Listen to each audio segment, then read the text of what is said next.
first of all, I've just been reminded I'm not reminding people enough. 2, subscribe and press PayPal. Thank you very much for that. Now, let's just talk about oil and gas. As one person said to me the other day, the West must be happy. Oil prices are rising. I'm not sure about that. But Franco Terrazzano is from the Canadian Taxpayers Federation, and he joins me right now. I mean, we have a situation where we're still importing massive amounts of oil from Saudi Arabia, paying that terrible regime billions in cash, and people in the West are out of jobs.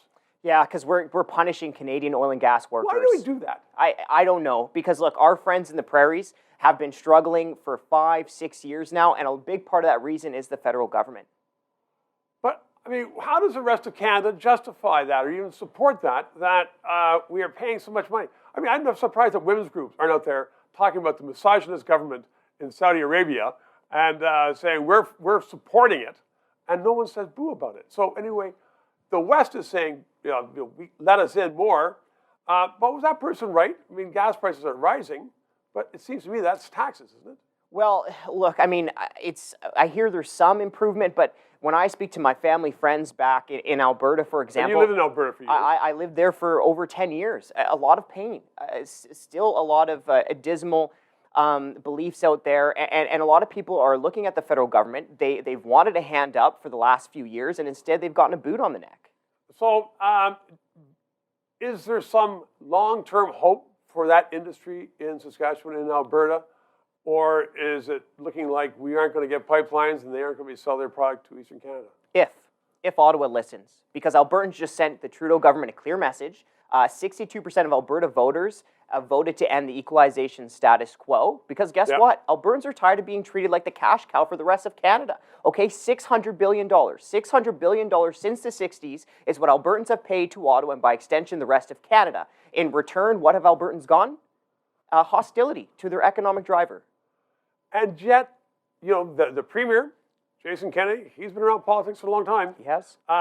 He is not making that impact known in Ottawa. Is it because there aren't that many MPs? What is it? Well, he has to, but unfortunately, it seems like the Trudeau government isn't listening.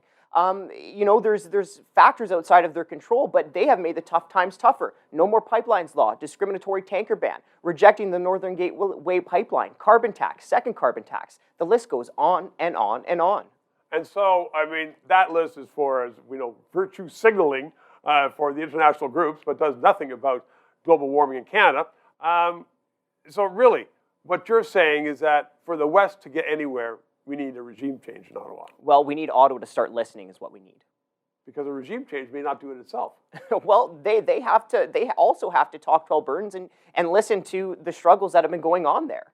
The policies that I just named, those have been bad policies. Franco Terrazzano, I hope they listen to you. 3 minutes. Thank you for watching. Thank you for supporting. Thank you for subscribing. Independent thought, that's what we need. So, some people say, though, 3 minutes is just perfect. I can sit on the toilet in the morning. I like it. However, others say, I'm busy to sit and watch. For that, we now have the podcast. So wherever you subscribe to podcasts, you can go through and just go to a podcast, Canadian Politics. There it is. The LeDrew, 3 minutes. You don't have to watch me. You can just hear me and hear the guests.